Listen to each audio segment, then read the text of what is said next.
আসসালামু আলাইকুম হুজুর, ভালো আছেন? ওয়ালাইকুম সালাম। আছি তো ভালাই, তোমরা কিভাবে আছো? হুজুর আমরাও ভালাই আছি। তা আমরা দুইজনে হুজুর একটা শেয়ারি কুরবানি দিয়ে চাইছিলাম, আল্লাহর কাছে ফতোয়া নিবার এলাম, আল্লাহ একটা ফতোয়া দেন, কি বই দিলে ভালো হয়? কইলে ভালো হ্যাঁ। হ্যাঁ ও যাক, খুশি হইলাম। কুরবানি দিবা, এটা তো ভালো জিনিস। আর কুরবানি দেওয়ার নিয়ম তো এড়াই, আগে তুমি চলে আইতাছে, নতুন করে তার কোনো নিয়ম নাই। 3 ভাগে ভাগ করা নাগে।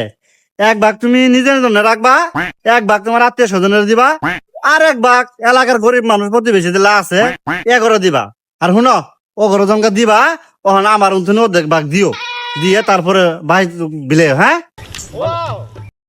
বড় ভাই বললাম না সব হুজুরের কাছে কি নিয়ম বুঝছো। যাইও যাই কুরবানির নিয়ম তো এড়াই হুজুর, তো কথা এড়া, আসল কথাটাই তো কই নেই।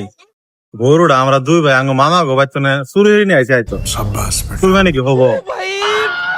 কি রে সর্বনাশ! এই তোমরা আমার আর এই কথাটা আগে কবা না। তোমার এই গরু কুরবানি হবো না, হবো না, হবো না।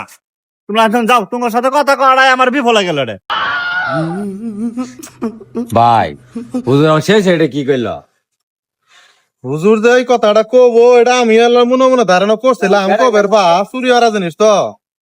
তবে মাসালা হুজুর পেলাম আমার একটা জানা আছে, চুরি করার জন্য যে হুজুর পাপ হয়েছে, কুরবানি দিমু সব পাপ আর সব দুইটা কাটাকাটি মধ্যে তো 2 ভাই বুঝতে খামো নাকি আন্নার আল্লাহটা দিয়ে রাখ। হুজুর ভাই কি কইল এবার ঠিক আছে না?